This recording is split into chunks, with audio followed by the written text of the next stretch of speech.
ಓಂ ಶಾಂತಿ. ಮುರಳಿ ದಿನಾಂಕ 18/7/25. ಮುರಳಿ महावाक्यಗಳು मीठे बच्चे. अपने ऊपर आपे ही रहम करो. बाबा जो श्रीमत देते हैं उस पर चलते रहो. बाबा की श्रीमत है बच्चे टाइम वेस्ट न करो, सुल्टा कार्य करो. ಮಧುರ ಮಕ್ಕಳೇ, ಬಾಬಾ ಹೇಳ್ತಾರೆ, ಮಧುರ ಮಕ್ಕಳೇ, ತಮ್ಮ ಮೇಲೆ ತಾವೇ ದಯೆ ಮಾಡಿಕೊಳ್ಳ್ರಿ. ಬಾಬಾರದು ಯಾವುದು ಶ್ರೀಮತ ಕೊಡಲಾಗಿದೆ ಅದರ ಮೇಲೆ ನಡೀತಾ ಇರಿ. ಬಾಬಾರವರ ಶ್ರೀಮತ ಆಗಿದೆ. ಮಕ್ಕಳೇ, ಸಮಯವನ್ನು ವ್ಯರ್ಥ ಕಳಿಬೇಡ್ರಿ ಮತ್ತು ಸರಿಯಾದ ಸೀದಾ ಕೆಲಸ ಮಾಡ್ರಿ, ಅರ್ಥಾತ್ ಶ್ರೇಷ್ಠ ಕಾರ್ಯಗಳನ್ನೇ ಮಾಡ್ರಿ ಅಂತ. ತಮ್ಮ ಮೇಲೆ ದಯೆ ಮಾಡಿಕೊಳ್ಳೋದು ಅಂತಂದರೆ ದಯಾ ಯಾವ ಸ್ವರೂಪದಲ್ಲಿ? ಕ್ಯಾರೆಕ್ಟರ್ನ ವಿಷಯದಲ್ಲಂತೂ ಹೆಲ್ತ್ ಸಲುವಾಗಿ ಶರೀರದ ಎಲ್ಲ ರೀತಿಯ ಕಾಳಜಿ ಮಾಡಲಾಗ್ತಾ ಇದೆ. ಆದರೆ ಬಾಬಾ ಹೇಳ್ತಾ ಇರೋದು ತಮ್ಮ ಮೇಲೆ ದಯೆ ಅಂತಂದರೆ ಆತ್ಮನ ಒಂದು ಮೂಲ ಸ್ಥಿತಿಯಿಂದ ಈ ಮನಸ್ಸು ದೂರ ಆಗಿದೆ. ಆತ್ಮ ಯೂನಿಟಿಯೊಳಗಿತ್ತು. ಆತ್ಮನ ಮನ, ಬುದ್ಧಿ, ಸಂಸ್ಕಾರ ಇವು ಮೂರು ಯಾವಾಗ ಸಮಗ್ರ ಜೊತೆಯಲ್ಲಿ ಇರ್ತಾವೋ ಅದೇ ಸಂಪೂರ್ಣ ಆತ್ಮಾಭಿಮಾನಿ ಸ್ಥಿತಿ, ಜೀವನ್ಮುಕ್ತ ಸ್ಥಿತಿಯಾಗಿದೆ. ಆದರೆ ಇವತ್ತು ಆತ್ಮ ಜೀವನ ಬಂಧದ ಅನುಭವ ಯಾಕೆ ಮಾಡ್ತಾ ಇದೆ? ಮನಸ್ಸು ಆ ಸ್ಥಿತಿಯ ಅನುಭವ ಯಾಕೆ ಮಾಡ್ತಾ ಇದೆ ಅಂತಂದರೆ ಆತ್ಮನಿಂದ ಮನಸ್ಸು ಅಗಲಿದೆ. ಅರ್ಥಾತ್ ಮಾಯಾ ಜೊತೆಗೆ ಮನಸ್ಸು ಕಮಿಟೆಡ್ ಆಗಿದೆ. ಈ ಕಾರಣದಿಂದ ಬಾಬಾ ಹೇಳ್ತಾರೆ, ನಿಮ್ಮ ಮೇಲೆ ನೀವು ದಯಾ ಮಾಡ್ರಿ. ಅರ್ಥಾತ್ ಈ ಮನಸ್ಸೇನು ಮಾಯೆಯ ಇನ್ಫ್ಲೂಯೆನ್ಸಲ್ಲಿ ಬಂದಿದೆ, ಮಾಯೆಯ ಜೊತೆಗೆ ಫ್ರೆಂಡ್ಶಿಪ್ ಮಾಡಿದೆ, ಮಾಯೆಯ ಮಾತಿನಲ್ಲಿ ಜಾಲದೊಳಗೆ ಸಿಕ್ಕಿ ಹಾಕೊಂಡಿದೆ. ಏನಂತ? ನಾನು ಅಂದ್ರೆ ಕಮ್ಜೋರ್ ಇದ್ದೀನಿ, ನಾನಂದ್ರೆ ದೇಹ ಇದ್ದೀನಿ, ನನಗಿದು ಅವಶ್ಯಕತೆ ಇದೆ, ಇದನ್ನು ಬಿಟ್ಟು ನನಗೆ ಇರಲಿಕ್ಕಾಗೋದಿಲ್ಲ ಅಂತ ನಾವೇನು ತಿಳಿದಿದ್ದೀವಿ, ಈ ಮನಸ್ಸು ತಿಳ್ಕೊಂಡಿದೆ. ಈ ಮನಸ್ಸನ್ನು ವಾಪಸ್ ಆತ್ಮನ ಮೂಲ ಸ್ಥಿತಿಗೆ ಕರ್ಕೊಂಡು ಹೋಗೋದ ನಿಮ್ಮ ಮೇಲೆ ದಯಾ ಮಾಡ್ಕೊಳ್ಳೋದಾಗಿದೆ. ದಯಾ ಅಂದರೆ ಸ್ಥೂಲ ರೂಪದ ಮಾತು ಹೇಳ್ತಿಲ್ಲ ಬಾಬಾ, ಅತಿ ಸೂಕ್ಷ್ಮವಾದಂತಹ ನಾನು ಆತ್ಮ ನನ್ನ ಸಂಪೂರ್ಣ ಯೂನಿಟಿಯಲ್ಲಿ ಇರಲಿಕ್ಕೆ ಬಾಬಾ ಸಲಹೆ ಕೊಡ್ತಿದ್ದಾರೆ. ಅದಕ್ಕೆ ಈ ಮನಸ್ಸು ಆತ್ಮನಿಂದ ಅಗಲಿರುವ ಕಾರಣದಿಂದ ಟೋಟಲ್ ಬಾಬಾನಿಂದ ನಾವು ಅಗಲಿದ್ದೀವಿ. ಭಲೇ ಬಾಬನ ಪರಿಚಯ ಸಿಕ್ಕಿರ್ಬೋದು, ನಿರಂತರ ಈ ಮನಸ್ಸು ಈ ಡ್ರಾಮಾದ ಮಾತಿನಲ್ಲಿಯೇ ಕೂಡ ಸುಳಿದಾಡ್ತಾ ಇರ್ತದೆ. ಅದಕ್ಕಾಗಿಯೇ ಬಾಬಾ ನಮಗೆ ಮೂಲ ಶ್ರೀಮತ ಕೊಡ್ತಾರೆ, ಈ ಮನಸ್ಸನ್ನು ಬಾಬನ ಜೊತೆಗೆ ಜೋಡಿಸ್ರಿ, ಮನಾಭವಗೊಳಿಸ್ರಿ. ಮನಸ್ಸಿಗೆ ಯಾಕೆ ಹೇಳಿದರು ಅಂತಂದರೆ ಆತ್ಮನಿಂದ ಅಗಲಿ ತನಗೆ ತಾನು ತನ್ನನ್ನು ಹೊಸ ಪರಿಚಯ, ಅದು ಯಾರೊಂದಿಗೆ? ಮಾಯೆಯೊಂದಿಗೆ ಮಾಡಿಕೊಂಡಿರುವಂಥದ್ದು ಈ ಮನಸ್ಸು ಆಗಿದೆ. ಅದಕ್ಕೆ ಎಲ್ಲಿವರೆಗೆ ಈ ಮನಸ್ಸು ಮತ್ತೆ ಆತ್ಮನ ಮೂಲ ಸ್ಥಿತಿಯೊಳಗೆ ಒಂದಾಗೋದಿಲ್ಲ, ಅಖಂಡ ಆತ್ಮಸ್ಥಿತಿ ಬರೋದಿಲ್ವೋ ಅಲ್ಲಿವರೆಗೆ ನಾವು ಜೀವನ್ಮುಕ್ತ ಸ್ಥಿತಿ ಅನುಭವ ಮಾಡಲಿಕ್ಕೆ ಅಥವಾ ಶ್ರೇಷ್ಠ ಕಾರ್ಯಗಳನ್ನು ಮಾಡಲಿಕ್ಕೆ ಯಾವತ್ತಿಗೂ ಸೀದಾ ಶ್ರೀಮತನುಸಾರ ನಡೀಲಿಕ್ಕೆ ಸಾಧ್ಯ ಆಗೋದಿಲ್ಲ. ಅದಕ್ಕಾಗಿ ಬಾಬಾ ಹೇಳ್ತಾರೆ, ನಿಮ್ಮ ಮೇಲೆ ದಯೆ ಮಾಡಿಕೊಡ್ರಿ. ಅರ್ಥಾತ್ ಇಲ್ಲಿವರೆಗೆ ಈ ಮನಸ್ಸಿನ ಮೂಲಕ ಏನೆಲ್ಲ ಅನುಭವಿಸಬೇಕು, ಮಾಡಬೇಕು, ಪಡ್ಕೋಬೇಕು, ಆಗಬೇಕು ಅಂತ ಅಂದ್ಕೊಂಡಿದ್ದೀವಿ, ಇದು ಯಾವುದ್ರದ್ದು ಜರೂರತ್ತಿಲ್ಲ. ಡ್ರಾಮಾ ಅನುಸಾರ ಮಾಡಲ್ಪಟ್ಟಂತಹ ಡ್ರಾಮಾದಲ್ಲಿ ಸೆಕೆಂಡ್ ಬೈ ಸೆಕೆಂಡ್ ಯಾವುದು ಪೂರ್ವ ನಿಯೋಜಿತ ಇದೆ ಅದು ಆಗ್ತಾ ಇದೆ. ಇಲ್ಲಿ ಆಗುವುದು ಮಾಡುವುದು ಯಾವುದೂ ಇಲ್ಲ. ಕೇವಲ ಈ ಮನಸ್ಸನ್ನು ಇದೆಲ್ಲದರಿಂದ ಮುಕ್ತಗೊಳಿಸಿ ಆತ್ಮನಲ್ಲಿ ಒಂದು ಮಾಡಿ ಸಾಕ್ಷಿ ದೃಷ್ಟ ಆಗಿ ಎಲ್ಲ ನಾಟಕದ ದೃಶ್ಯಗಳನ್ನು ನೋಡ್ತಾ ಎಂಜಾಯ್ ಮಾಡಬೇಕಾಗಿದೆ. ಅದಕ್ಕಾಗಿಯೇ ಬಾಬಾ ಹೇಳ್ತಾರೆ, ನಿಮ್ಮ ಮೇಲೆ ದಯೆ ಮಾಡ್ರಿ ಅಂದರೆ ಈ ಮನಸ್ಸಿಗೆ ಟ್ರೈನಿಂಗ್ ಕೊಡ್ರಿ, ಮನಸ್ಸಿಗೆ ಸ್ವಮಾನಗಳ ಅಭ್ಯಾಸ ಮಾಡಿಸ್ರಿ. ಈ ಮನಸ್ಸನ್ನು ಪರಮ ಪಿತಾನ ಸನ್ಮುಖದಲ್ಲಿ ನಿಲ್ಲಿಸ್ರಿ, ಭಗವಂತನ ಮಹಿಮೆಯನ್ನು ಮಾಡಿಸ್ರಿ ಅಂತಾರೆ ಬಾಬಾ.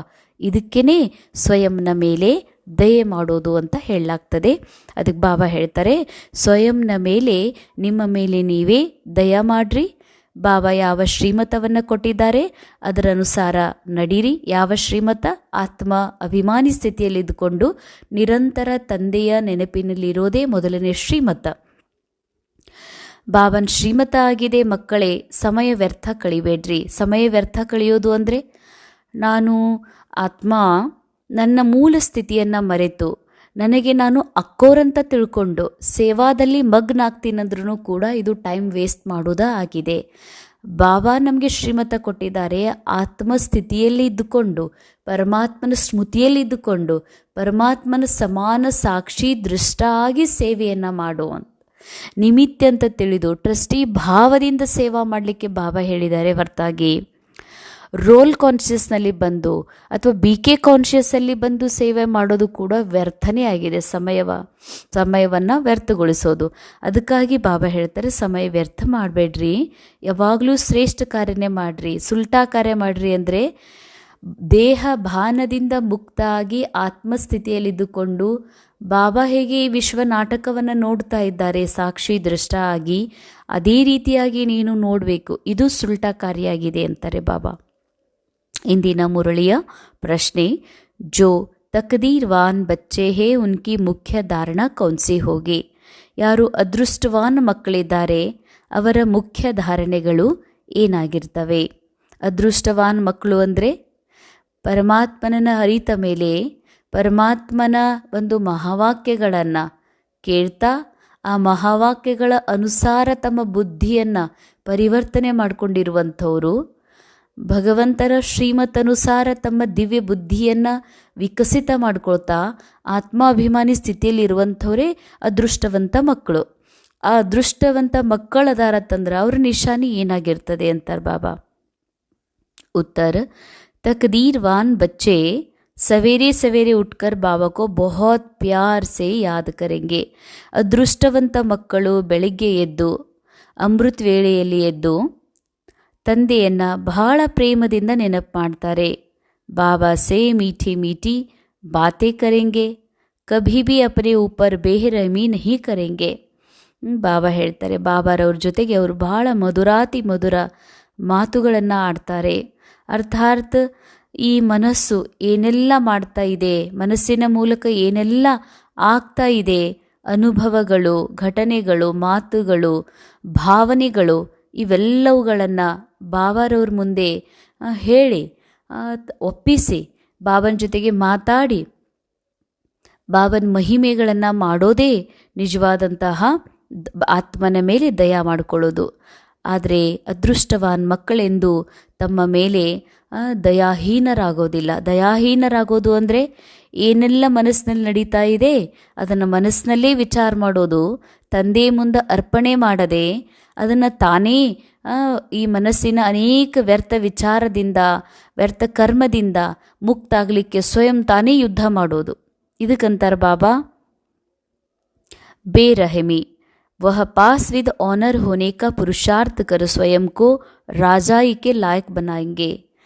ಯಾರು ಅದೃಷ್ಟವಾನ್ ಮಕ್ಕಳಿದ್ದಾರೆ ಅಂಥವರು ಪಾಸ್ ವಿದ್ ಆನರ್ ಗೌರವಾನ್ವಿತ ತೇರ್ಗಡೆ ಆಗೋದಕ್ಕಾಗಿ ಪುರುಷಾರ್ಥ ಮಾಡ್ತಾರೆ. ಸ್ವಯಂ ರಾಜನಾಗುವಂಥ ತಿಲಕವನ್ನು ಇಟ್ಕೊಳ್ಳಿಕ್ಕೆ ತಮ್ಮನ್ನು ತಾವು ಯೋಗ್ಯರನ್ನಾಗಿ ಮಾಡ್ಕೊಳ್ತಾರೆ. ಅರ್ಥಾತ್ ಇಲ್ಲಿ ಅವರಿಗೆ ಇದು ತಿಳಿದಿದೆ, ಯಾರೂ ನಮಗೆ ರಾಜರು ಮಾಡೋದಿಲ್ಲ, ರಾಜರನ್ನಾಗಿ ಮಾಡಲಿಕ್ಕೆ ಬಾಬಾ ಬಂದಿದ್ದಾರೆ. ಆದರೆ ಬಾಬಾನೂ ಮಾಡೋದಿಲ್ಲ, ಬಾಬಾ ಕೇವಲ ನಾಲೇಜ್ ಕೊಡ್ತಾರೆ, ದಾರಿ ತೋರಿಸ್ತಾರೆ. ರಾಜ ಆಗುವ ಪ್ರಯತ್ನವನ್ನು ಸ್ವಯಂ ನಾವೇ ಮಾಡಬೇಕಾಗ್ತದೆ. ಇವತ್ತು ಇಂದಿನ ಆಧುನಿಕ ಜಗತ್ತಿನಲ್ಲಿ AI ಟೆಕ್ನಾಲಜಿ ಬಂದಿದೆ. ಅದು ಯಾವುದೇ ಇನ್ಫಾರ್ಮೇಷನ್ ನಮಗೆ ತಿಳಿಸ್ಕೊಡ್ಬೋದು ಎಕ್ಯುರೇಟಾಗಿ. ಆದರೆ ಮಾಡೋರು ಯಾರು? ಸ್ವಯಂ ನಾವ. ಹಾಗೆಯೇ ಬಾಬಾ ಬಹಳ ಸತ್ಯವಾದ ಮಾರ್ಗದರ್ಶನ ಮಾಡ್ತಾರೆ. ಆದರೆ ಮಾಡಬೇಕಾಗಿರುವಂಥದ್ದು ಸ್ವಯಂ ನಾವೇ. ಅದಕ್ಕಾಗಿ ಅದೃಷ್ಟವಂತ ಮಕ್ಕಳು ತಂದೆ ಶ್ರೀಮತನುಸಾರ ನಡೀತಾ ಸ್ವಯಂವನ್ನು ರಾಜನನ್ನಾಗಿ ಮಾಡಿಕೊಳ್ಳುವಂಥ ಪುರುಷಾರ್ಥ ಮಾಡ್ತಾರೆ, ತಮ್ಮನ್ನು ತಾವು ಯೋಗ್ಯರನ್ನಾಗಿ ಮಾಡಿಕೊಳ್ತಾರೆ. ಓಂ ಶಾಂತಿ. बच्चे बाबा के सामने बैठे हैं तो जानते हैं कि हमारा बेहद का बाबा है और हमको बेहद का सुख देने के लिए श्रीमत दे रहे हैं. अंडरलाइन. ಬಾಬನ್ ಸನ್ಮುಖದಲ್ಲಿ ಕುತ್ಕೊಂಡಿದ್ದೀರಿ ಅಂತ ತಾವು ತಿಳ್ಕೊಂಡಿದ್ದೀರಲ್ಲ. ಬಾಬಾ ಬೇಹದ್ದಿನ ಬಾಬಾ. ಬೇಹದ್ ಅಂದರೆ ಪರಮಾತ್ಮ, ಹದ್ ಅಂದರೆ ಅಪ್ಪ ಅಮ್ಮ ಈ ನಾಟಕ. ಅದಕ್ಕೆ ಬಾಬಾ ಹೇಳ್ತಾರೆ, ಬೇಹದ್ದಿನ ತಂದೆಯ ಎದುರಿನಲ್ಲಿ ನಾವು ಕೂತ್ಕೊಂಡಿದ್ದೀವಿ. ಬಾಬಾ ನಮಗೆ ಬೇಹದ್ದಿನ ಸುಖ ಕೊಡುವುದಕ್ಕಾಗಿ ಶ್ರೀಮತ ಕೊಡ್ತಿದ್ದಾರೆ. ಬೇಹದ್ದು ಸುಖ ಯಾವುದು ದೇಹದ ಮೂಲಕ, ಪ್ರಕೃತಿಯ ಮೂಲಕ, ಈ ಒಂದು ನಾಟಕದ ಮೂಲಕ ಸಿಗ್ತಾ ಇದೆ, ಅದೆಲ್ಲ ಹದ್ದಿನ ಸುಖ.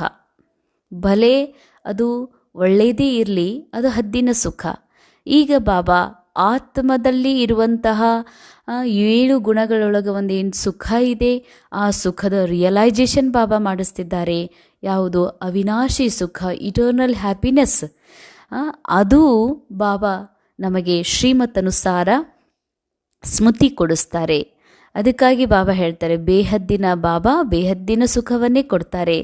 ಉನ್ಕೆ ಲಿಯೇ ಗಾಯಾ ಜಾತಾ ಹೇ ರೆಹಮ್ ದಿಲ್ ಲಿಬ್ರೇಟರ್ ಬಹುತ್ ಮಹಿಮಾ ಕರ್ತೆ ಹೇ ನಾ. ಶಿವ ಬಾಬಾರವರಿಗಾಗಿನೇ ಗಾಯನ ಇದೆ ದಯಾ ಹೃದಯ ಲಿಬ್ರೇಟರ್ ಅಂತ ಭಾಳ ಮಹಿಮೆಯನ್ನು ಮಾಡಲಾಗ್ತದೆ. ದಯಾ ಹೃದಯ ಅಂದರೆ ಬಾಬಾ ದಯಾ ಹೃದಯ ಯಾವ ವಿಷಯದಲ್ಲಿ?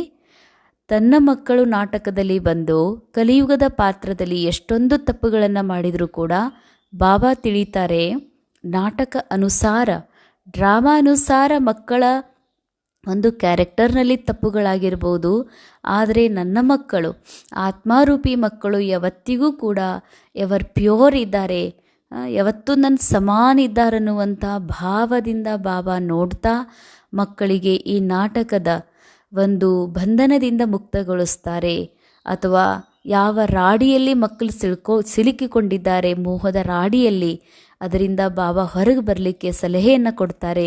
ಅದಕ್ಕಾಗಿ ಬಾಬಾರವರಿಗೆ ಹೇಳಲಾಗ್ತದೆ ದಯಾ ಹೃದಯ ಅಂತ. ಮತ್ತು ಬಾಬಾಗೆ ಲಿಬ್ರೇಟರ್ ಅಂತ ಹೇಳಲಾಗ್ತದೆ. ಯಾವ ಮನಸ್ಸು ಆತ್ಮನ ಮೂಲ ಮನಸ್ಸು ಈ ನಾಟಕದ ಭ್ರಮೆಯೊಳಗ, ಕಲಿಯುಗದ ಮಾಯೆಯ ಭ್ರಮೆಯಲ್ಲಿ ಸಿಲುಕಿಕೊಂಡಿದೆ, ಅದರಿಂದಲೂ ಕೂಡ ಬಾಬಾ ನಮ್ಮನ್ನು ಮುಕ್ತ ಮಾಡ್ತಾರೆ, ಮೂಲ ಸ್ಥಿತಿಗೆ ಕರ್ಕೊಂಡು ಬರ್ತಾರೆ, ಸತ್ಯದ ಜ್ಞಾನವನ್ನು ತಿಳಿಸ್ತಾರೆ. ಅದಕ್ಕಾಗಿ ಬಾಬಾರವರಿಗೆ ಗೈಡ್, ಲಿಬ್ರೇಟರ್, ಮುಕ್ತಿದಾತ ಅಂತ ಹೇಳಲಾಗ್ತದೆ. ಬಾಬಾ ಮತ ದೇತೆ ಹೇ ಸುಲ್ಟಾ ಕಾರ್ಯ ಕರೋ. ಬಾಬಾ ಸಲಹೆ ಕೊಡ್ತಾರೆ, ಮತ ಕೊಡ್ತಾರೆ, ಮಾರ್ಗದರ್ಶನ ಮಾಡ್ತಾರೆ. ಮಕ್ಕಳೇ, ಸುಲ್ಟಾ ಒಳ್ಳೆಯ ಕಾರ್ಯ ಅಥವಾ ಸೀದಾ ಕಾರ್ಯಗಳನ್ನು ಮಾಡ್ರಿ. ಸಬ್ಸೆ ಅಚ್ಚಾ ಕಾರ್ಯ ಅಪ್ನೆ ಊಪರ್ ರೆಹಮ್ ಕರೋ. ಅಂಡರ್ಲೈನ್, ಇದನ್ನು ಎಷ್ಟು ಅಂಡರ್ಲೈನ್ ಮಾಡಿದ್ರೂ ಕಡಿಮೆನೇ. ಎಲ್ಲಕ್ಕಿಂತ ಶ್ರೇಷ್ಠ ಕರ್ಮ ಯಾವುದು ಅಂತಂದರೆ ತಮ್ಮ ಮೇಲೆ ದಯೆ ಮಾಡ್ಕೊಳ್ಳೋದು. ಅರ್ಥಾತ್ ನಾವು ಇನ್ನೊಬ್ಬರಿಗಾಗಿ ಸೇವಾ ಮಾಡ್ತೀವಿ, ಮನಸಾ ಸೇವಾ ಮಾಡ್ತೀವಿ, ಸೇವೆಗಾಗಿ ಇಷ್ಟೆಲ್ಲ ಮಾಡ್ತಿದ್ದೀವಿ, ಇಷ್ಟೆಲ್ಲ ತ್ಯಾಗ ಮಾಡಿದ್ದೀವಿ ಅಂತೀವಿ, ಅದೆಲ್ಲ ಸುಳ್ಳು. ಅದು ನೆಕ್ಸ್ಟ್ ಪ್ರಯಾರಿಟಿಯಲ್ಲಿ ಬರ್ತದೆ. ಫಸ್ಟ್ ಮೊಟ್ಟ ಮೊದಲು ಬಾಬಾ ಹೇಳ್ತಾರೆ, ದಯಾ ಮಾಡ್ಕೊಳ್ಬೇಕಾಗಿದೆ ನಿಮ್ಮ ಮೇಲೆ. ಅರ್ಥಾತ್ ನಿಮ್ಮ ಮೇಲೆ ದಯಾ ಮಾಡೋದು ಅಂದರೆ ದೇಹ ಭಾನದಿಂದ ಮುಕ್ತಾಗಿ ಆತ್ಮಿಕ ಸ್ಥಿತಿಯಲ್ಲಿ ಬರೋದೇ ಮೊದಲನೆಯ ದಯಾ. ಮಾಯೆ ಫ್ರೆಂಡ್ಶಿಪ್ಪಿಂದ ಮುಕ್ತಾಗಿ ಪರಮಾತ್ಮನ ಸ್ನೇಹಿ ಆಗೋದಿದೆಯಲ್ಲ, ಇದು ಮೊಟ್ಟ ಮೊದಲು ತಮ್ಮ ಮೇಲೆ ದಯಾ ಮಾಡ್ಕೊಳ್ಳೋದು. ತುಮ್ ಜಾನ್ತೆ ಹೋ ಹಮ್ ಆತ್ಮಾ ಸತೋ ಪ್ರಧಾನ್ ಥಿ ಬಹು ಸುಖಿ ಥಿ, ಫಿರ್ ರಾವಣ ಕಿ ಮತ್ ಮಿಲ್ನೆ ಸೆ ತುಮ್ ತಮೋ ಪ್ರಧಾನ್ ಬನ್ ಗಯೇ ಹೋ. ಬಾಬಾ ಅಂತಾರೆ, ಮಕ್ಕಳೇ, ನೀವು ತಿಳ್ಕೊಂಡಿದ್ದೀರಲ್ಲ, ಆತ್ಮ ಮೊದಲು ಬಹಳ ಸತೋ ಪ್ರಧಾನ ಆಗಿತ್ತು, ಬಹಳ ಸುಖಿಯಾಗಿತ್ತು. ರಾವಣನ ಮತ ಅಂದರೆ ರಾವಣ ಮಾಯಾ ನಮಗೆ ಗೈಡ್ ಮಾಡ್ತಾ ಮಾಡ್ತಾ ಮಾಡ್ತಾ ನೀನು ತಮೋ ಪ್ರಧಾನ ಇದ್ದೀನಿ, ಮನುಷ್ಯ ಇದ್ದೀನಿ, ದೇಹ ಇದ್ದೀನಿ, ಸ್ತ್ರೀ ಇದ್ದೀನಿ, ನೀನು ಶ್ರೀಮಂತ ಇದ್ದೀನಿ, ಬಡವಿದಿ ಅಂತ ನಮಗೆ ಟ್ರೈನಿಂಗ್ ಕೊಟ್ಟು ಕೊಟ್ಟು ಕೊಟ್ಟು ರಾವಣನ ಮತದಂತೆ ನಡೆದು ಬಾಬಾ ಹೇಳ್ತಾರೆ, ನೀವಿಷ್ಟು ತಮೋ ಪ್ರಧಾನ ಆಗಿಬಿಟ್ಟಿರಿ. ಫಿರ್ ಬಾಬಾ ಮತ ದೇತೆ ಹೇ ಕಿ ಏಕ್ ತೋ ಬಾಬಾ ಕಿ ಯಾದ್ ಮೇ ರಹೋ. ಅಂಡರ್ಲೈನ್, ಬಾಬಾ ಮತ ಕೊಡ್ತಾರೆ, ಮಕ್ಕಳೇ, ಒಂದಂತೂ ನೀವು ಬಾಬಾನ ನೆನಪಲ್ಲಿರಬೇಕು. ಅಬ್ ಅಪ್ನೇ ಪರ್ ರೆಹಮ್ ಕರೋ, ಈ ಮತ ದೇತೆ ಬಾಬಾ ರೆಹಮ್ ನಹಿ ಕರ್ತೆ. ಅಂಡರ್ಲೈನ್, ಬಾಬಾ ದಯ ಮಾಡ್ತಾರೆ. ದಯಾ ಏನು ಮಾಡ್ತಾರೆ? ಸಲಹೆ ಕೊಡ್ತಾರೆ. ಅರೇ ಮೂಲ ಸ್ಥಿತಿಯನ್ನು ಪ್ರಾಪ್ತ ಮಾಡಿಕೊಳ್ಳುವಂತಹ ಜೀವನ್ಮುಕ್ತ ಸ್ಥಿತಿ ಅನುಭವ ಮಾಡಿಕೊಳ್ಳೋದೇ ಈ ಸೃಷ್ಟಿ ನಾಟಕದೊಳಗಿನ ಅತಿ ಶ್ರೇಷ್ಠ ಸಾಧನ, ಅತಿ ಶ್ರೇಷ್ಠ ಪ್ರಾಪ್ತಿಯಾಗಿದೆ. ಎಲ್ಲ ಯುಗಗಳಲ್ಲಿ ಅತಿ ಶ್ರೇಷ್ಠ ಪ್ರಾಪ್ತಿ ಅಂದರೆ ಜೀವನ್ಮುಕ್ತ ಸ್ಥಿತಿಯ ಅನುಭವ ಮಾಡುವಂಥದ್ದು. ಬಾಬಾ ಹೇಳ್ತಾರೆ, ಈ ಸಮಯದಲ್ಲಿ ನಾನು ನಿಮಗೆ ನಿಮ್ಮ ಮೇಲೆ ದಯೆ ಮಾಡುವುದಿಲ್ಲ, ಸ್ಪಷ್ಟ ಶಿವಬಾಬಾ ಹೇಳ್ತಾರೆ, ನಾನು ನಿಮ್ಮ ಮೇಲೆ ದಯೆ ಮಾಡೋದಿಲ್ಲ. ಅರ್ಥಾತ್ ದಯೆಯನ್ನು ಮಾಡ್ಕೊಳ್ಳೋದು ಅಂತಂದರೆ ನಿಮ್ಮ ಆತ್ಮ ಅಭಿಮಾನಿ ಸ್ಥಿತಿಯನ್ನು ಪ್ರಾಪ್ತ ಮಾಡ್ಕೊಳ್ಳೋದು, ಶ್ರೀಮತ್ ಅನುಸಾರ ನಡೆಯೋದು. ಇದೇ ಈ ದಯೆ ಮಾಡ್ಕೊಳ್ಳುವಂಥ ಮತ ಕೊಡ್ತೀನಿ ಅಂತಾರೆ ಬಾಬಾ. ಸಲಹೆ ಕೊಡ್ತೀನಿ, ಗೈಡೆನ್ಸ್ ಮಾಡ್ತೀನಿ. ಆದರೆ ನಾನೇ ಬಂದು ನಿಮಗೆ ದಯ ಮಾಡೋದಿಲ್ಲ. ಅರ್ಥಾತ್ ಶಿವಬಾಬಾರವರ ಶ್ರೀಮತ ಸಿಗುವುದೇ ಬಹಳ ದೊಡ್ಡ ನಮ್ಮ ಮೇಲೆ ಭಗವಂತನ ಕೃಪಾ ಆಗಿದೆ. ಅದಕ್ಕಾಗಿ ಬಾಬಾ ಹೇಳ್ತಾರೆ, ನಾನು ನಿಮಗೆ ದಾರಿ ತೋರಿಸ್ತೀನಿ, ಮಾರ್ಗದರ್ಶನ ಮಾಡ್ತೀನಿ, ಗೈಡ್ ಮಾಡ್ತೀನಿ. ಇದೇ ನನ್ನ ಅತಿ ದೊಡ್ಡ ದಯೆಯಾಗಿದೆ. ಈಗ ನೀವು ನಮ್ಮ ಮೇಲೆ ದಯ ಮಾಡ್ಕೊಳ್ಬೇಕು. ಅರ್ಥಾತ್ ಕ್ಯಾರೆಕ್ಟರ್ನ ಕಾನ್ಷಿಯಸ್ಸಿಂದ, ದೇಹಭಾನದಿಂದ ಮುಕ್ತಾಗಿ ನಾನು ಅಂದರೆ ಆತ್ಮ ಎನ್ನುವ ಮೂಲ ಸ್ಥಿತಿಯಲ್ಲಿ ಬರುವುದೇ ನೀವು ನಿಮ್ಮ ಮೇಲೆ ದಯೆ ಮಾಡ್ಕೊಳ್ಳೋದಾಗಿದೆ ಅಂತ ಹೇಳ್ತಾರೆ ಬಾಬಾ. ಇಂದಿನ ಮುರಳಿಯ ಮುಖ್ಯ ಸಾರ, बाबा की याद के साथ साथ बाप समान बनाने की सेवा भी करनी है. Charity begins at home. सबको प्यार से समझाना है. अंडरलाइन. ಬಾಬಾ ನೆನಪು ಮಾಡೋದ್ರ ಜೊತೆಯಲ್ಲಿ ಅನೇಕ ಆತ್ಮರನ್ನು ತಮ್ಮ ಸಮಾನ ಮಾಡ್ಕೊಳ್ಳುವಂಥ ಸೇವಾ ಮಾಡ್ರಿ. ಅಂದರೆ ಬಾಬಾ ನೆನಪು ಮಾಡೋದು ಎಷ್ಟು ಶ್ರೇಷ್ಠ ಕಾರ್ಯ ಆಗಿದೆ, ಶ್ರೇಷ್ಠ ಸಫಲತೆ ಆಗಿದೆ. ಅದ್ರ ಅನ್ಯರನ್ನು ನನ್ನ ಸಮಾನ ಮಾಡ್ಕೊಳ್ಳೋದು ಕೂಡ ಬಾಬಾ ನೆನಪು ಮಾಡಿದಷ್ಟೇ ಕಾರ್ಯ ಆಗಿದೆ, ಸಮಾನ ಕಾರ್ಯ ಆಗಿದೆ. ಅಂದರೆ ಅನ್ಯರನ್ನು ನನ್ನ ಸಮಾನ ಮಾಡ್ಕೊಳ್ಳೋದು ಅಂದರೆ ಆತ್ಮ ಅಭಿಮಾನಿ ಸ್ಥಿತಿ. ಹೀಗಲ್ಲ ನಂತರ ಯೋಗಿ, ನನ್ನ ಹಾಗೆ ಮುರಳಿ ಕೇಳುವಂತಹ, ನಂತರ ಬಾಬನ ಪ್ರೀತಿ ಮಾಡುವಂತಹ ಆತ್ಮ ಅಂತಷ್ಟೇ ಅಲ್ಲ, ಕ್ಯಾರೆಕ್ಟರ್ನ ಮಾತಲ್ಲ, ನನ್ನ ಸಮಾನ ಆತ್ಮ ಅಭಿಮಾನಿ ಸ್ಥಿತಿ, ದೇಹಿ ಸ್ಥಿತಿಯುಳ್ಳವರನ್ನಾಗಿ ಅನೇಕರನ್ನು ಮಾಡಿಕೊಳ್ಬೇಕಾಗಿದೆ. Charity begins at home. ಶ್ರೇಷ್ಠ ಕಾರ್ಯ ಮನೆಯಿಂದ ಆರಂಭ ಆಗಬೇಕು ಅಂತಾರೆ ಬಾಬಾ. ಅರ್ಥಾತ್ ಮನೆಯಿಂದ ಅಂದರೆ ಒಂದು ಕ್ಯಾರೆಕ್ಟರ್ನ ದೃಷ್ಟಿಯಲ್ಲಿ ಮೊದಲು ನಾವು ಯಾವ ಮನೆಯಲ್ಲಿದ್ದೀವಿ, ಯಾವ ಸೇವಾ ಕೇಂದ್ರದಲ್ಲಿದ್ದೀವಿ, ಯಾವ ತಾಲೂಕಿನಲ್ಲಿದ್ದೀವಿ, ಅದನ್ನು ಆ ಮನೆಯಲ್ಲಿ ಇರುವಂಥವರಿಗೆ ಈ ಜ್ಞಾನವನ್ನು ಕೊಡಬೇಕು, ಪರಿವರ್ತನೆ ಮಾಡಬೇಕು. ನಾವು ಯಾವ ತಾಲೂಕು ಜಿಲ್ಲಾದಲ್ಲಿದ್ದೀವಿ, ಯಾವ ದೇಶದಲ್ಲಿದ್ದೀವಿ, ಅಲ್ಲಿಯ ಒಂದು ಪರಿವರ್ತನೆ ಮಾಡಬೇಕು ಅಂತ ಆಗ್ತದೆ. ಅದಕ್ಕಿಂತ ಮೂಲ ಮಾತು, ಸೂಕ್ಷ್ಮ ಮಾತು ಅಂತಂದರೆ ಚಾರಿಟಿ ಬಿಗಿನ್ಸ್ ಎಟ್ ಹೋಮ್. ನನ್ನ ಮನೆಯಿಂದ ಪರಿವರ್ತನೆ ಆರಂಭ ಆಗಬೇಕು. ಯಾವ ನನ್ನ ಮನೆ? ಆತ್ಮ. ನಾನು ಅನ್ನುವಂಥದ್ದು ಯಾರು? ಮನಸ್ಸು. ಮನಸ್ಸಿನ ಮೂಲ ಮನೆ ಯಾವುದು? ಆತ್ಮ. ಆತ್ಮ ಎಲ್ಲಿಂದ ಬಂದಿದೆ? ಆತ್ಮ ಎಲ್ಲಿಂದ ಬಂದಿದೆ? ಪರಂಧಾಮದಿಂದ. ಮನಸ್ಸೆಲ್ಲಿಂದ ಬಂದಿದೆ? ಆತ್ಮನಿಂದ ಅಗಲಿ ಮನಸ್ಸು ಮಾಯೆಗೆ ಒಂದಾಗಿದೆ, ಮಾಯೆ ಜೊತೆ ಫ್ರೆಂಡ್ಶಿಪ್ ಮಾಡಿದೆ. ಅದಕ್ಕಾಗಿ ಮೊದಲೆಲ್ಲಿಂದ ಶುರು ಆಗಬೇಕು? ಆತ್ಮಾರೂಪಿ ಮನೆಯೊಳಗಿನ ಸದಸ್ಯರು, ಮನ, ಬುದ್ಧಿ, ಸಂಸ್ಕಾರ. ಈ ಮನಸ್ಸಿಗೆ ಶಿಕ್ಷಣ ಕೊಡಬೇಕಾಗಿದೆ, ಮನಸ್ಸಿಗೆ ಪರಿವರ್ತನೆ ಮಾಡಬೇಕಾಗಿದೆ. ನೀನು ದೇಹ ಅಲ್ಲ, ನೀನು ವ್ಯಕ್ತಿ ಅಲ್ಲ, ನೀ ಸ್ತ್ರೀ ಪುರುಷ ಅಲ್ಲ, ನೀನು ಬೀಕೆನೂ ಅಲ್ಲ, ಬೀಕೆ ಕ್ಯಾರೆಕ್ಟರ್ ಆಗಿದೆ. ಈ ಮನಸ್ಸೇನಿದೆಯಲ್ಲ, ಇದು ಆತ್ಮನ ಮೂಲ ಸತೋಪ್ರಧಾನ ಸ್ಥಿತಿಯೊಳಗಿರುವಂಥ ಒಂದು ಅಂಗಾಗಿರೋದ್ರಿಂದ ಇದು ಮಾಯೆಗೆ ವಶಭೂತಾಗಿದೆ. ಇದಕ್ಕೆ ಶಿಕ್ಷಣ ಕೊಡಬೇಕು. ನಂತರ ಸ್ಥೂಲ ರೂಪದಲ್ಲಿ ಮನೆಯಲ್ಲಿರುವಂಥವರಿಗೆ, ನಂತರ ಸೇವಾ ಕೇಂದ್ರದವರಿಗೆ, ನಂತರ ನಮ್ಮೂರವರಿಗೆ. ಅದಕ್ಕಾಗಿ ಬಾಬಾ ಹೇಳ್ತಾರೆ, ಚಾರಿಟಿ ಬಿಗಿನ್ಸ್ ಎಟ್ ಹೋಮ್. ಸಬ್ಕೋ ಪ್ಯಾರ್ ಸೆ ಸಮझाना है. ಈ ಮನಸ್ಸಿಗೂ ಪ್ರೀತಿ ಅಂತ ತಿಳಿಸ್ಬೇಕು, ಆತ್ಮಗಳಿಗೂ, ಸದಸ್ಯರಿಗೂ ಕೂಡ, ವ್ಯಕ್ತಿಗಳಿಗೂ ಕೂಡ ಬಹಳ ಪ್ರೀತಿಯಿಂದ ಅವರ ಮೂಲ ಸ್ಥಿತಿಯ ಬಗ್ಗೆ, ಪರಮಾತ್ಮನ ಸ್ಮೃತಿಯ ಬಗ್ಗೆ ಜ್ಞಾನವನ್ನು ತಿಳಿಸಬೇಕಾಗಿದೆ. ಎರಡನೇ ಪಾಯಿಂಟ್, ಹಮ್ ಇಸ್ ಪುರಾನಿ ದುನಿಯಾ ಸೆ ಬೇಹದ್ ಕಾ ವೈರಾಗಿ ಬನ್ನ ಹೈ. Hear no evil, see no evil, talk no evil, think no evil. उस बेहद बाबा के बच्चे हैं, वह हमें कारून का खजाना देते हैं. इसी खुशी में रहना है. ಈ ಹಳೆಯ ಜಗತ್ತಿನಿಂದ ಬೇಹದ್ದಿನ ವೈರಾಗ್ಯವಿರಬೇಕು. ಬೇಹದ್ದಿನ ವೈರಾಗ್ಯ ಅಂದರೆ ಮನೆಯನ್ನು ಬಿಟ್ಟು ಹೋಗೋದು ಅಂತಲ್ಲ. ವೈರಾಗ್ಯ ಅಂತಂದರೆ ಸಂಸಾರದಿಂದ ದೂರ ಆಗೋದು ಅಂತಲ್ಲ. ವೈರಾಗ್ಯ ಅರ್ಥಾತ್ ಇದು ನಾಟಕ ಆಗಿದೆ, ಇದು ಸತ್ಯ ಅಲ್ಲ. ಇದು ಕೇವಲ ಪರಿವರ್ತನೆಯಾಗುವಂತಹ ಡೈರೆಕ್ಟರ್ನ ಮೂಲಕ ಸಿಕ್ಕಿರುವಂತಹ ದೇಹದ ಪಾತ್ರಗಳು, ದೇಹದ ಸಂಬಂಧಗಳು, ದೇಹದ ಪದಾರ್ಥಗಳು ಕೇವಲ ನನಗೆ ಸ್ವಲ್ಪ ಸಮಯಕ್ಕಾಗಿ ಸಿಕ್ಕಿವೆ. ಇದು ಕೇವಲ ನಾಟಕ ಇದೆ. ಈ ನಾಟಕದಲ್ಲಿ ಅನುಭವ ಮಾಡ್ತಾ ಇರುವಂತಹ ಪಾತ್ರಧಾರಿ ನಾನು ಆತ್ಮ ಇದ್ದೀನಿ ಎನ್ನುವಂಥ ಸತ್ಯದ ಅನುಭವ ಮಾಡ್ತಾ ಈ ನಾಟಕದಿಂದ ನನ್ನನ್ನು ಡಿಟ್ಯಾಚ್ ಮಾಡಿಕೊಂಡು ನನ್ನ ಮೂಲ ಸ್ಥಿತಿ ಅನುಭವ ಮಾಡುವುದೇ ವೈರಾಗ್ಯ. ಬಾಬಾ ಹೇಳ್ತಾರೆ, ಕೆಟ್ಟದ್ದು ಕೇಳಬೇಡ್ರಿ, ನೋಡಬೇಡ್ರಿ, ಮಾತಾಡಬೇಡ್ರಿ. ಕೆಟ್ಟದ್ದ್ಯಾವುದು? ಡ್ರಾಮಾ. ಪತಿತ ಜಗತ್ತಿನ, ಪತಿತ ಸಂಬಂಧಗಳ, ಪತಿತ ಮಾತುಗಳ, ದೇಹದ ಮಾತುಗಳೇನಿದಾವ ಇವುಗಳನ್ನು ಕೇಳಬೇಡ್ರಿ, ನೋಡಬೇಡ್ರಿ, ಅದರ ಚಿಂತನೆನೂ ಕೂಡ ಮಾಡಬೇಡ್ರಿ. ಚಿಂತನೆ ಕೇವಲ ಸ್ವಯಂನ ಉನ್ನತಿಯ, ಸೋಲ್ ಕಾನ್ಷಿಯಸ್ ಅಥವಾ ಹೈಯರ್ ಕಾನ್ಷಿಯಸ್ ಕಡೆಗೆ ಹೋಗುವಂತಹ ಮಾತುಗಳನ್ನೇ ಆಡಬೇಕು. ಪರಮಾತ್ಮನ ಸ್ಮೃತಿ ತರಿಸುವಂಥ ಮಾತುಗಳನ್ನೇ ಆಡಬೇಕು, ನುಡಿಬೇಕು, ಕೇಳಬೇಕು ಮತ್ತು ಚಿಂತನೆ ಮಾಡಬೇಕಾಗಿದೆ. ಆ ಬೇಹದ್ದಿನ ತಂದೆ ಮಕ್ಕಳಾಗಿದ್ದೀವಿ ಅಂದಮೇಲೆ ಬಹಳಷ್ಟು ಅಪಾರ ಖುಷಿ ನಿಮಗಿರಬೇಕು ಅಂತ. ಕಾರೂನ್ ಕಾ ಖಜಾನಾ ದೇತೆ ಇಸಿ ಖುಷಿ ಮೇ ರೆಹನಾ. ಬೇಹದ್ದಿನ ಪರಮಾತ್ಮ ತಂದೆ ಕುಬೇರನ ಖಜಾನೆಯನ್ನೇ ನನಗೆ ಕೊಡ್ತಾ ಇದ್ದಾರೆ ಅನ್ನುವಂತಹ ಅಪಾರ ಖುಷಿ ಇರಬೇಕು ಅಂತಾರೆ ಬಾಬಾ. ಯಾರೂ ಕಸ್ಕೊಳ್ಳಿಕ್ಕೆ ಸಾಧ್ಯ ಇಲ್ಲದಿರುವಂತಹ,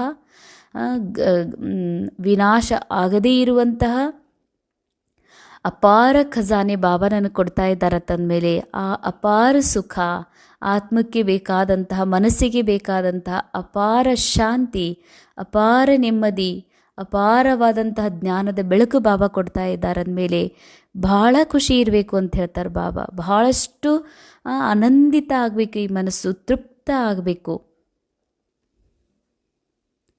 वरदान: हर संकल्प, बोल और कर्म को फलदायक बनाने वाले रूहानी प्रभावशाली भव.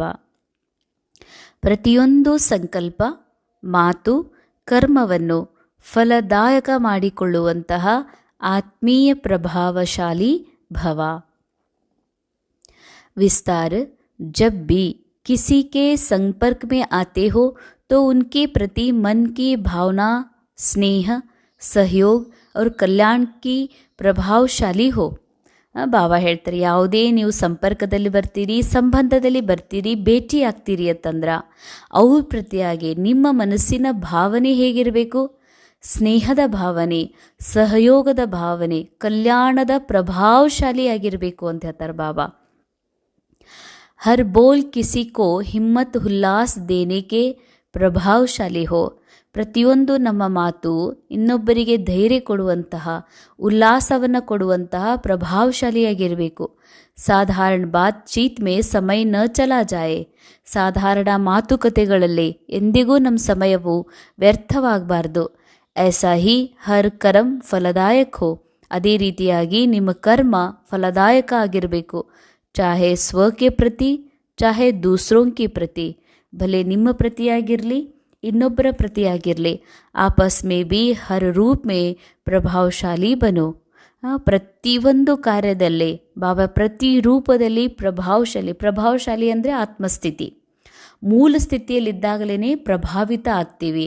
ಕೇವಲ ನಾವು ಬಿಕೆ ಇದ್ದೀವಿ, ಅಕ್ಕೋರಿದ್ದೀವಿ, ಸೀನಿಯರ್ ಇದ್ದೀವಿ, ಮೋಸ್ಟ್ ಸೀನಿಯರ್ ಬಿಕೆ ಇದ್ದೀವಿ, ಇದು ಪ್ರಭಾವಶಾಲಿ ವ್ಯಕ್ತಿತ್ವ ಅಲ್ಲ.